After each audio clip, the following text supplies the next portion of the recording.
It's the middle of the night. Your eyes burst open. You're gasping for breath. Your body involuntarily jolts up as though a poltergeist just dragged you by the sternum, jarring you loose from your own personal hell. You find yourself safe in your room. The evil is gone. And yet, you don't feel brave enough to close your eyes again just yet. You turn the TV on and lie back down, but something feels off. You know it's impossible, but you can't shake the feeling that something came with you, out of the dream. Maybe it did. Maybe the nightmare lives. My name is Robert Fox. I am the writer and director of The Nightmare Reflection. Join us for a terrifying adventure as one young woman slowly loses her grip on reality when stalked in her dreams by a being of pure cosmic dread, one Fred Krueger. Experience the nightmare. My dream.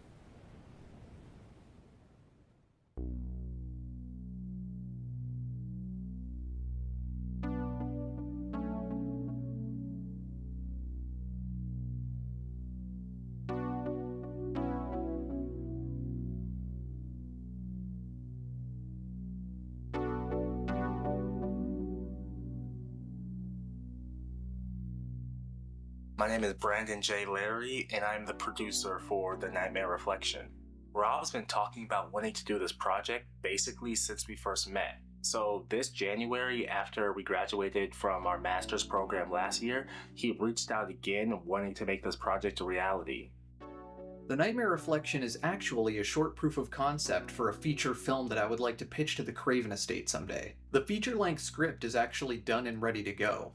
I've wanted to make this proof of concept for years, but I never felt quite ready. But when I earned my MFA at Full Sail University in film production, I finally decided it was time to take the step forward and make this happen. Full Sail is actually where I met Brandon, who is still living in Florida and producing the film remotely.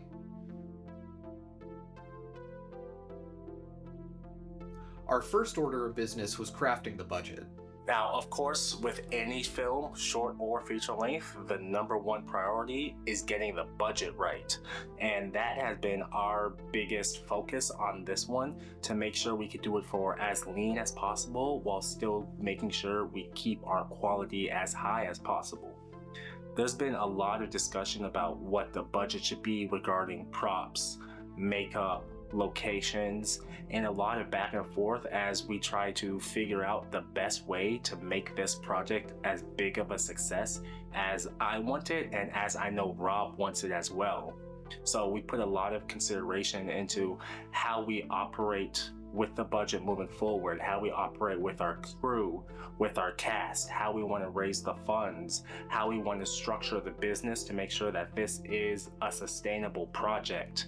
There has been a lot of discussions, and I think Rob and I have really finally hit the nail on the head of the best way to move forward to make this project as incredible as we both know it can be. Then it was time to build a team of extremely talented people to help bring this project to life. I never really thought myself as a creative, so the biggest reason of tackling, a more creative profession is honestly it's personal struggle, it's challenge. I want to be challenged, and I love to overcome challenges. And I think I'm well on my way to proving that you don't have to be born with a paintbrush in your hand or a camera in your hand. You can learn these things, and there's nobody there to hold you back.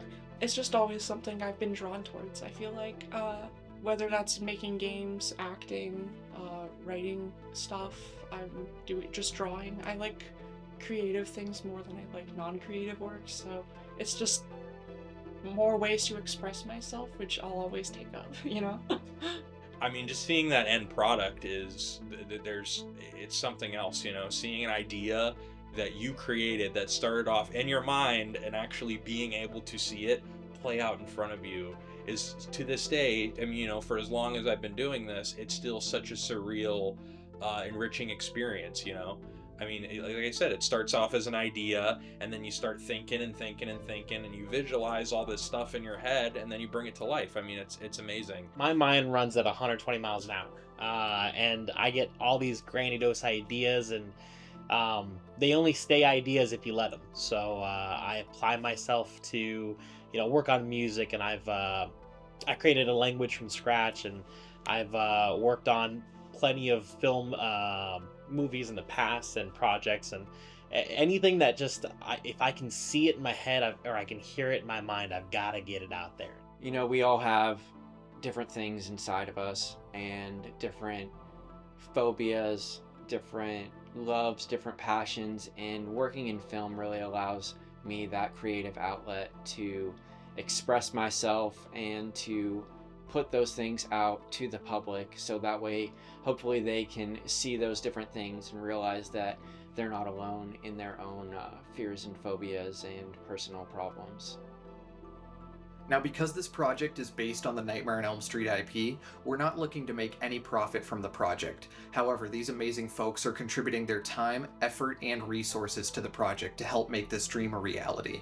Anything that this crowdfunding campaign makes over our initial budget of just around $5,000 will go directly into what we are calling the payment pool. And what we're going to do is use that payment pool of funds to pay our cast and crew.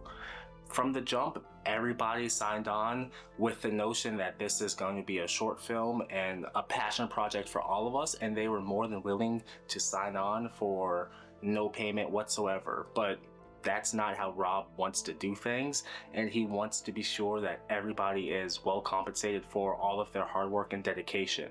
So anything above our requirements to get this film made will go directly into making sure that our crew, our cast, and everybody involved gets a type of payout from this, because some of them have dedicated weeks and months of their time to this project, and that's only fair. And if you ask Rob, he would have it absolutely no other way. Now, because this is my project and my vision, I thought it only fair that I incur the financial risk in making the film. Everything we've spent on the project so far has come directly out of my pocket. That being said, I'm happy to do it because I believe in this film, I believe in my team, and I am just really lucky to have found such an amazingly talented group of people who happen to believe in the project too. I hope you do as well. If Freddy was to use one of your phobias against you in a nightmare, how might he do it?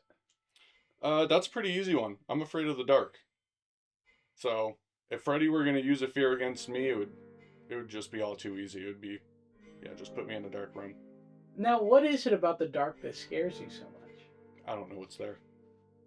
I guess I'm kind of scared of the spiders. I'm sure that he could take advantage of that somehow. Spiders, they're freaky. They're crawly. Million spiders. I mean, that would scare anyone, I think. It would be kind of hard maybe it wouldn't be hard for him, but my biggest fear usually is failing or coming up short or not doing something to the best of my ability. So I'm not sure how he would manipulate that, but I am interested to see what he would figure out if he did. Oh man, Freddy would use my health anxiety against me. I'd just be chilling and Freddy comes by. All right, you're having a heart attack. And maybe that was a little too real, but you asked for a phobia, so that's my phobia. That's very simple. I don't like being chased. Chase me through the woods, chase me through a city. I don't like the feeling of running from something.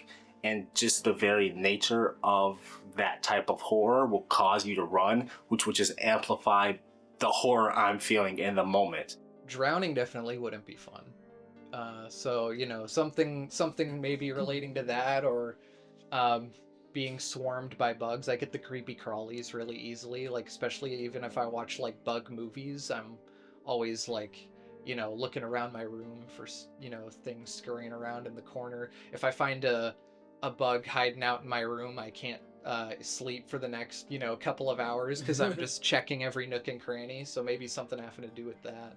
Probably, losing the people around me, right? Just separation from, those that are closest to me, I think would probably be where he'd get me. I wouldn't stand a chance. Now, should I break even on the budget, I plan on diverting most, if not all, of my share of the payout pool into distribution. Festivals, contests, marketing, you name it. My goal is to get this in front of as many eyes as possible in the hopes that we can eventually be connected to somebody that owns the rights to the franchise, and prove to them that we can make a fantastic feature film that offers a new style and voice while carrying with it the spirit and heart of Wes Craven's original. Your 5-year dream. In 5 years, if you could be anywhere, doing anything, what would it be? In 5 years, I think I would like to be writing and or directing major motion pictures of some kind. My goal within the next 5 years, if I had to put a number on it, is to write and or direct a motion picture with a budget with a minimum of 6 figures.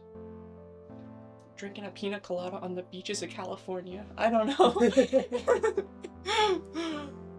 Something nice like that.